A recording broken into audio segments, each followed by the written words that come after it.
Hey, welcome to Thinking into Results lesson number 3. Again, hopefully you already have a phone call scheduled with me tonight or tomorrow, sometime very soon. And let's discuss lesson number 3.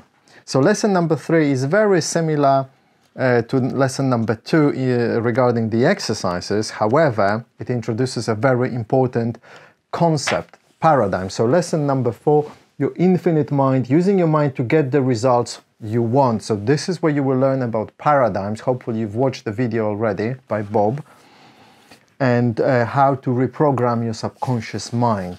And how you do it is through certain repetition, but it cannot be some random repetition. It needs to be an intelligent repetition. So make sure that you read the chapters, all the explanations every day. And before you start, especially before you start doing exercises, make sure that you read them, especially all the key points, and here all the explanation. Yeah, so your infinite mind individual worksheet. So this is very important that you read this. If you don't want to read key points, at least read this. It's really important. Yeah, and the exercises are very simple. So number 2. As you can see, there are no spaces to write anything because it says now go back to the first exercise individual worksheet for lesson 2. So you go back now to lesson 2. So from lesson 3 you go back to lesson 2 to the first one, yeah? So again, you do the same thing as you just did in the lesson 2. Both things, but now you can do it in a different order. For example, you can start with doing this and then writing non-productive activities on the other side of the page or on the separate page. I do it both-sided because I don't like to waste paper, so I do it on the same kind of sheet of paper on 2 sides. So I write the description and then on the other side non-productive activities. And then on another piece of paper you write again description of the desired results, and on the other page productive activities. So the difference is that in lesson number 2 you were writing non-productive and productive activities on one page. Now in this lesson you need to separate them. They need to be on separate pages. So non-productive activities on a separate page and productive activities on a separate page. So non-productive can go together with these on the same page if you want, and productive with the desired situation. Now remember that productive activities, they need to be those that you want to replace the non-productive activities with, yeah? So they need to be connected, yeah? So this time they're on different pages. Why? Because you will be asked, now let me actually read it from, from this book.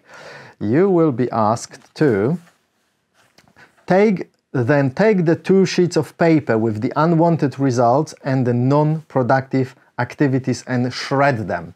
So you will be asked to shred the things that you don't want. So the description of what you don't want and the non-productive activities. And you can shred it, or if you want you can burn it. In the video Bob suggests burning it, and in the exercises they say shred it. Well, not everybody can burn things safely, you know. At home probably you wouldn't want to do it, maybe in the kitchen sink, but then again make sure that your fire alarms don't get activated, so you can do it in the garden or outside, or if it's not convenient, just shred it, just put your anger in it. It's like, I don't want it, you know. So it's symbolic, of course. It's not gonna make big difference to you really, but if once you've done it for 2 weeks, I think that this will make a little bit of a difference about how you feel about it, and will give you some relief, you know. It's a good exercise, just shred it out, yeah? So that's what you need to do.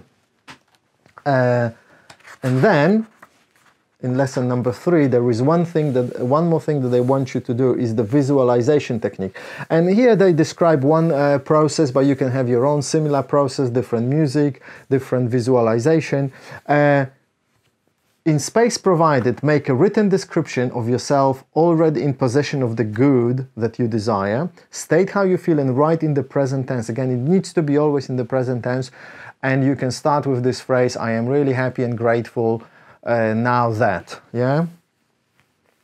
Write so clearly that if a stranger were to read the description of the words would create an image in the reader's mind that would be a replica of the image you are holding in your mind. Yeah, I think it's fairly explanatory. If you don't understand anything, just read it twice, 3 times, 4 times, 5 times.